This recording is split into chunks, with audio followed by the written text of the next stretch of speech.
He was offered everything a human being could want: fame, fortune, adoration, and a talent so rare it made football look like art. He walked away from all of it. Not because he did not love the game, but because the game and the world around it could never quite hold a man like him. In the 1950s, on the narrow, terraced streets of East Belfast, a boy was born into a world that did not expect very much from him. His neighborhood was modest and proud, shaped by shipyard workers, church bells, and the quiet dignity of people who made do with little. He was slight and pale, easier to overlook than to notice, and yet every time a football was at his feet, something in the air around him seemed to change. His mother was the great love of his early life, a warm and protective woman who could see the fire in him even when the rest of the world had not yet looked closely enough.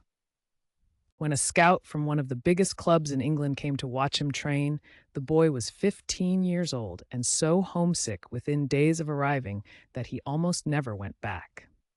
He returned to Belfast quietly, without announcement, and many people assumed that was the end of the story before it had even begun. But a letter arrived, a phone call followed, and a man who believed in him before anyone else did convinced him to try one more time. If you have ever felt like the world could not see what you were capable of, this story was made for you. And there are dozens more like it waiting on this channel. Training was relentless, and the boy was surrounded by older, stronger, harder men who had no time for a skinny teenager from Northern Ireland with something to prove.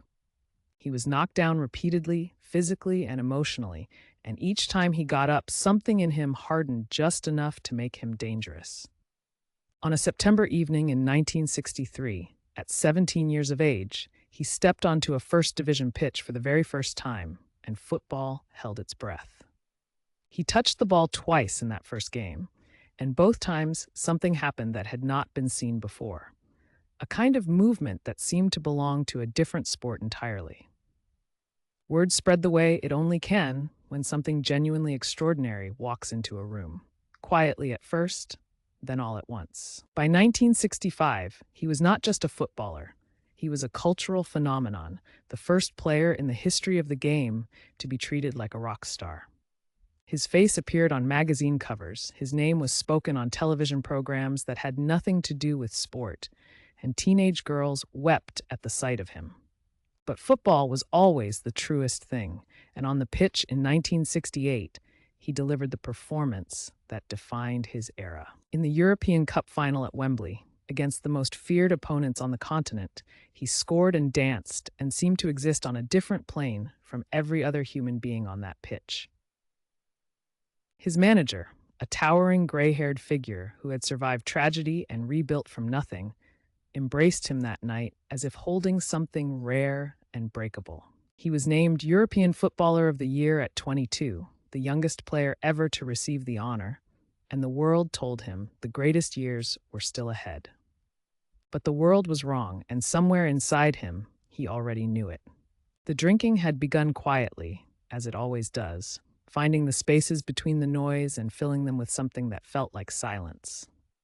By his mid-20s, the absences from training began, the headlines turned from admiration to alarm, and the man who had been described as the greatest talent ever produced by these islands was quietly falling apart. He played his last game for his great club at 27, an age when most players are only just beginning to understand what they are capable of.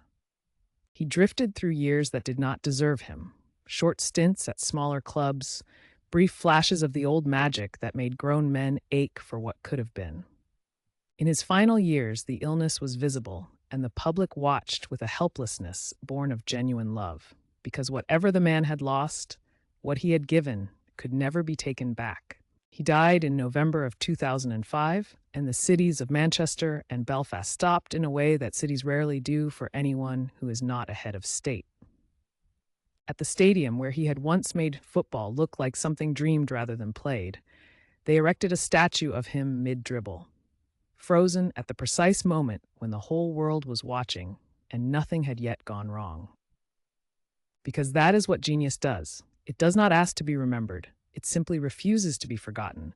And the story of this extraordinary man is proof that football, at its very best, is not just a game, but a mirror held up to everything we are.